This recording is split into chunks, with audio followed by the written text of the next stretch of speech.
গোটা দেশের সাথে রাজ্য যথাযোগ্য মর্যাদায় নানা কর্মসূচির মধ্য দিয়ে আগামীকাল শনিবার উদযাপিত হবে দেশের প্রাক্তন রাষ্ট্রপতি প্রয়াত ডক্টর আবুল কালাম আজাদের নবম মৃত্যুবার্ষিকী। এদিনে রাজ্যের সর্বত্রই প্রাক্তন রাষ্ট্রপতির প্রতিকৃতিতে পুষ্পার্ঘ্য অর্পণ, আলোচনা চক্র, বৃক্ষরোপণ কর্মসূচি অনুষ্ঠিত হবে।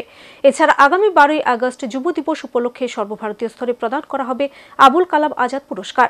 আগরতলা প্রদেশ বিজেপি কার্যালয়ে সর্বভারতীয় সাংবাদিক সম্মেলনের কর্মসূচির অঙ্গ হিসেবে আয়োজিত সাংবাদিক সম্মেলনে এমনটাই বললেন বিজেপি সংখ্যালঘু মোর্চা প্রদেশ সভাপতি বিল্লাল মিয়া।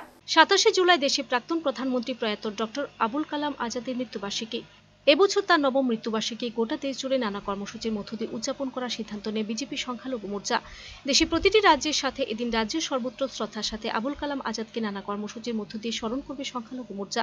প্রতিটি মণ্ডল বুথ স্তর থেকে শুরু করে জেলা স্তরে এদিন সকালে আবুল কালাম আজাদের প্রতিকৃতিতে পুষ্পার্ঘ্য অর্পণ করে অনুষ্ঠিত হবে আলোচনা চক্র, বৃক্ষরোপণ কর্মসূচি। শুক্রবার আগরতলা প্রদেশ বিজেপি কার্যালয়ে সর্বভারতীয় কর্মসূচির অঙ্গ হিসেবে আয়োজিত এক সাংবাদিক সম্মেলনে কথা জানান বিজেপি সংখ্যালঘু মোর্চা প্রদেশ সভাপতি বিল্লাল মিয়া। এদিন তিনি আরও জানান, সংখ্যালঘু মোর্চার সর্বভারতীয় নেতৃত্ব এবছর 12ই আগস্ট যুব দিবস উপলক্ষে আবুল কালাম আজাদ পুরস্কার প্রদানের সিদ্ধান্ত নেয়।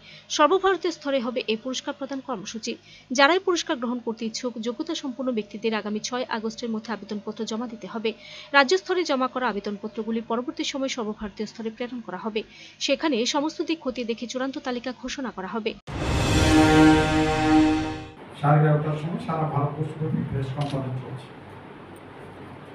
বিষয় হলো এই আগামী 27 তারিখ আগামীকাল ডক্টর এপিজে আবুল কালামের 9তম মৃত্যুবার্ষিকী রাজ্যের প্রতিটি সাংগঠনিক জেলায় যথাযথ মর্যাদার সহিত সেখানে পালন করা হবে এবং 27 জুলাই সকাল 10টার মধ্যে সেখানে তার মৃত্যুবার্ষিকী প্রতিযোগিতা যেমন পুষ্পার্পণ হবে, উনার নিয়ে আলোচনা হবে, তেমনিভাবে সেখানে বৃক্ষরোপণ করা হবে।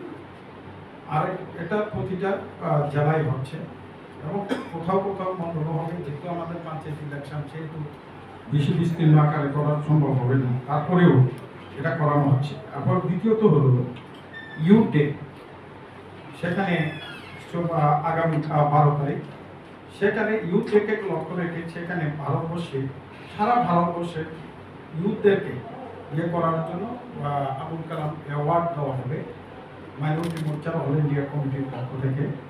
আগামী 6 তারিখের মধ্যে নমিনেশন করানো হবে, সেটা সারা ভারত আমাদের এই রাজ্য থেকেও সেখানে নমিনেট করানো হবে।